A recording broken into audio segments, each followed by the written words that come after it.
I mean, Shh. No, I wasn't. you were at my I show wasn't there. last night, Kevin. Oh my God! Wow, what kind of drugs are you on, man? Someone pretended to be me, apparently. No, you were there. Really? You were I there? wasn't there, I swear. No, you That's were. crazy. You were. I'm looking at your profile right now. Well, yes. I mean, I have that show on private right now, but Oh, Guy Shay showed no, up? seriously. Somebody imitated me, I swear to God. I wasn't at your show. I don't know. All right. No, yeah. Typically what I try to do is a show that is pretty much for the people who can't sleep or whatever late at night, and take requests, play some of my own stuff, and I talk a lot too. So I could swear you were there last night, man. I don't know. That's pretty I wasn't, weird. man. That is very strange, but I've seen people imitate other people. You can usually tell by their pattern of typing and speech. Also, there And, followers on their account. Yeah, exactly. No, I wasn't there, bro. At least No, if I was sleepwalking. That's all I can think. Wow.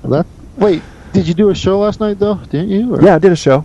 Yeah. Okay, you did a show last night, and you were calling for somebody to like, hey, could somebody do a show? Yeah. Because Apocalypse wasn't there. You're like, oh, usually Apocalypse picks things out. Here, Yeah. let me make this show public real quick, and maybe this will jog your memory because you were totally there for like the first like half hour. We are you talking about Bastard FC? Yes, I'm Bastard FC too. Yes, all of us are. Jesus. RD told me he was Bastard FC. Yes, I well, was there's there. three- Jesus Christ. Yeah, there's 3 or 4 Okay. of us who are Bastard FC. So Okay, see how confused that's weird, man. So, are you guys part of a network?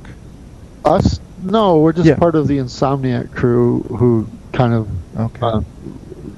synced up.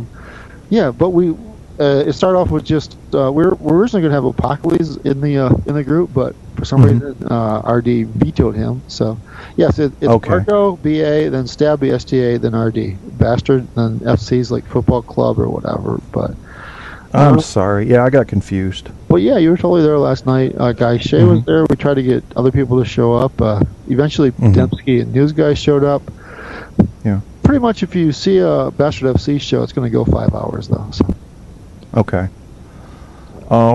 Yeah, I had no idea, bro. I thought I was listening to RD in Holland, and I kept thinking, why the hell doesn't he have an accent? I swear to God, that's what I was thinking. He should sound like fucking Dutchman. What's going on here? But later on, News Guy showed up, and he was talking about maybe doing a show with you. He said that would be interesting because you guys are kind of opposites politically speaking. So. Yeah, I'd love to. If he wants to discuss and debate issues, we can do that. That's cool. I'm all for it, but he hasn't sent me a message. He sent me a message one time to say, I kind of whooped your ass last night on my show. Is that okay? And I said, of course it's okay. What am I going to do to stop you? So, you know, go ahead. I kind of agree with News Guy that you aren't quite as far left or progressive as you claim to be, though. So. You're right. You're right. Well, I call myself center with a leftward tilt. That's what I call myself. I mean, on the fiscal issues, I'm on the right, and then on social issues, I lean to the left. So I don't know where that leaves me. Somewhere in the middle. Yeah. Although for Spreaker, that's probably about as progressive or left wing as it gets, because that's true. It's a very right wing platform. So. Yeah, you're right about that. I was listening to Rick Sands talking. I think it was Rick Sands. I hope I don't get the wrong guy here. Yeah. And he was really going off about the administration, and I'm like, gosh, these people really have a lot of anger. And yeah, that's it just sort of, I don't know, that much anger depresses me. So I listened to about a half hour, and then I had to go. Maybe it was truth, but it was a lot of anger. So. Yeah, Rick and Pumpkin, all of them, it's like they just constantly beat the drum against President Obama, and I'm like, it's not quite. I don't, I mean, I'm actually kind of left over President Obama. I don't understand why you guys are so down on him. He has very little control over what you're talking about. So. That's right. The gears turn in Congress and big business and organizations, man. That's where all the money gets passed around and all the laws get made, and it's a shame, You just got this guy, President Obama's essentially a face on a Wheaties box with veto power. That's about all he's got going for him. Yeah, I just wish he'd been more aggressive in his first, several months in office. The way I think Roosevelt had his first 100 days FDR, Yes, me too. I mean, he still passed Obamacare, which I think is a great thing. I mean, it's not perfect at all, but it's still a step in the right direction. Which you get away, you do away with pre-existing conditions. Everybody gets covered for everything. You know, it's not perfect, but we're moving in the right direction with him. So. Yeah, and women aren't discriminated against because they're more expensive, and most importantly, a lot of people, you know, I like to paint by contrast on this show. So I tell people, okay, let's say we scrap Obamacare. Let's go back to the way it was. What did we have? Yeah. We had poor people and even middle-income people going to the ER, getting their care and not paying their bills. And the ER is very expensive. Yeah, it's very expensive. And then everybody's saying, how come a Tylenol cost me $16? Well, that's why. You know, people bailing out on their bills. Yeah. So we needed something. And I don't know if Obamacare is the total answer, but it was a step in the right direction. No, I don't think anybody thinks Obamacare is the total answer. And I just kind of wish he'd gone like I thought President Obama 2008, 2009 had a mandate to do something, to do what he wanted, and it seems like he kind of, you know, squandered that a bit. You're right, he did. I wish he did. He could have plowed through a lot of laws and rules, and he just sort of sat back. I think he was afraid that he would be seen as dictatorial in nature if he really used that advantage of you know, the Democrats leading the party to pass whatever he wanted. They call it steamrolling, and maybe he didn't want to be seen like that. I don't know. He was the guy, I remember, that was going to unite the sides. It was going to reach across aisles. Well, that shit didn't work. No, you know, he was no LBJ, who's one of my favorite presidents. But yeah, I mean, really, one of my favorite moments in American history is LBJ passing the Civil Rights Act of 1964. You know, at a time when he had no reason to at all. You know. He wasn't. This is right before he has to run for re-election and stuff. It's like that's just an amazing thing to me in American history, that you will go out there, go to bat for something that significant in American history. Right. Well, you know why I think he did that? I think he did that to honor Kennedy, because that was a movement that Kennedy started. That's an interesting perspective, because there's a lot of people who think they weren't friends, but maybe he did. I don't know. Yeah.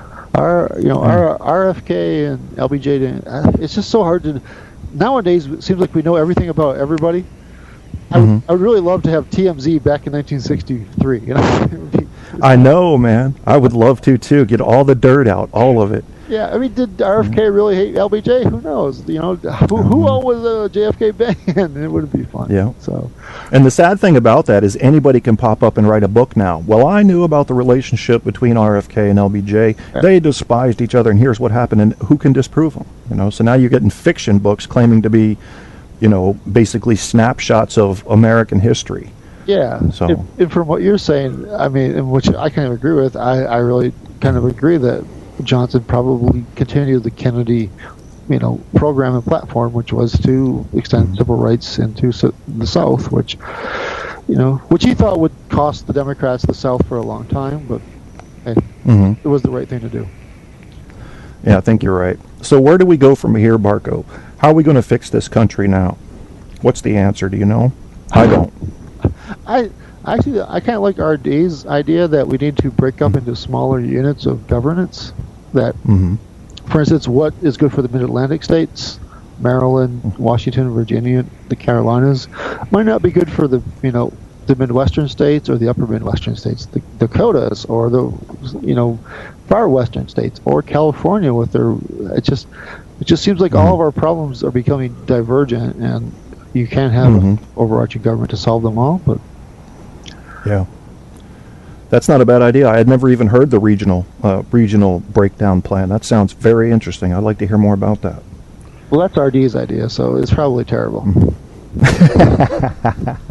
Can you feel the love tonight? But you live in Virginia, which is one of the. I mean, the strange thing about me in my lifetime is how the federal government and working for the federal government has gone from being kind of a backwater to being one of the best jobs you can have.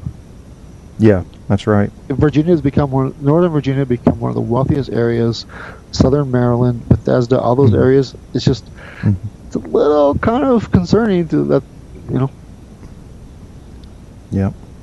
Yep, they're definitely bringing in the money. Northern Virginia is like, it's like the microcosmic research triangle near D.C. I mean, there's just a lot of money up there. When I was working on copiers up there, I got to work in a lot of different organizations, fixing their copiers and getting them on the network and everything.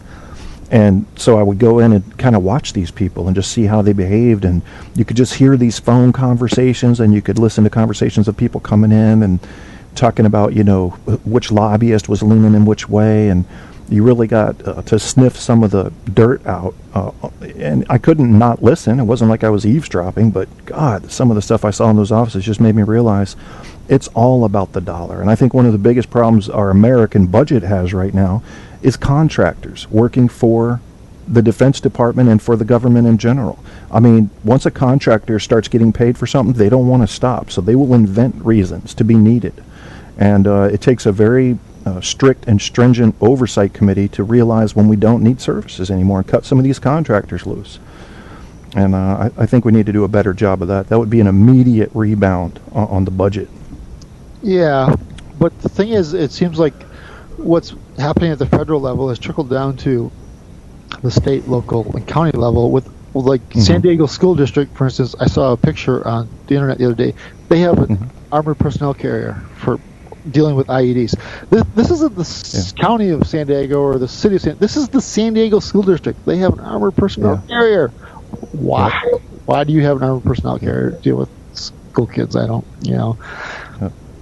It's just, well, since 9/11, I think the police forces in America have really gone militarized, and they've had an easy way of doing it by saying, fear, everybody fear, we could have Al-Qaeda right among us. And I think they used it.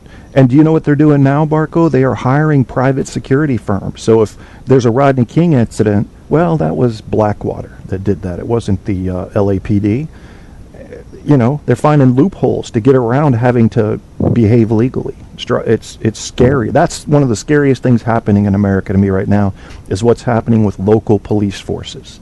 But don't you have faith in our fellow? I'm from Michigan, which is like kind of like the Texas of the North. We probably have more guns and boats, and obviously we have Michigan militia. I think the more they move in this direction, the more the citizenry rebels, and the more likely it is to be, snipped in the bud or dealt away with. Hopefully, but at the same time, who knows? So. I definitely have faith in the American people. When the time to uprise is here, we'll do it. But what scares me is it looks like they're almost preparing for that now. Yeah, they are. And that's a little scary, because we should always be able to overcome our police forces and government and even our military if we need to. And if you look at the Constitution, it kind of allows for that. It's like, look, the people will keep this thing straight. It's a self-correcting system. And we need to be, First Amendment, Second Amendment, that stuff needs to be protected to the death. Yes.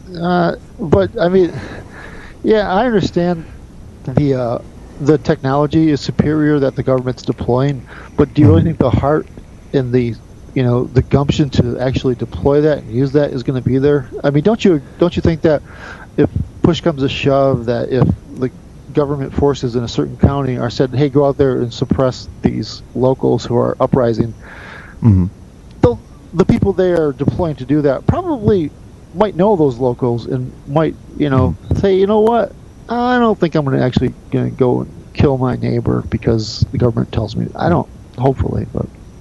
Well, the power of following orders, man. It can be a very dangerous thing. We saw it all the way back in fascist Germany to Stanley Milgram's experiment with the prison guards. Yeah, what was her book about it?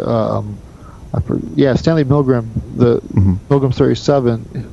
Peter Gabriel has a song about that, but we do what we're told, right? Yeah, we do what we're told, and we can blame the people giving us the orders psychologically. We can justify, well, I was told to, it's my job.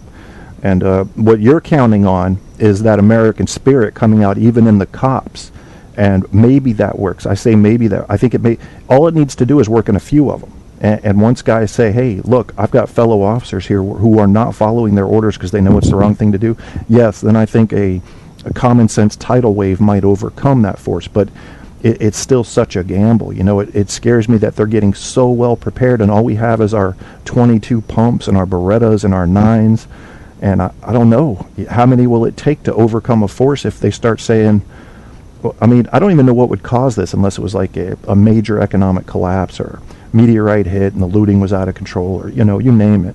But it just scares me that we're going to be like cattle. We're going to be herded into pens, and I don't want to get anybody scared. I just fear that the police forces are getting way too powerful. They're almost equal with our military in strength now, and our military is meant to go fight and kill, and not be killed. And police forces are meant to serve and protect, and hopefully not be killed. But it's just a different animal. It's a different animal.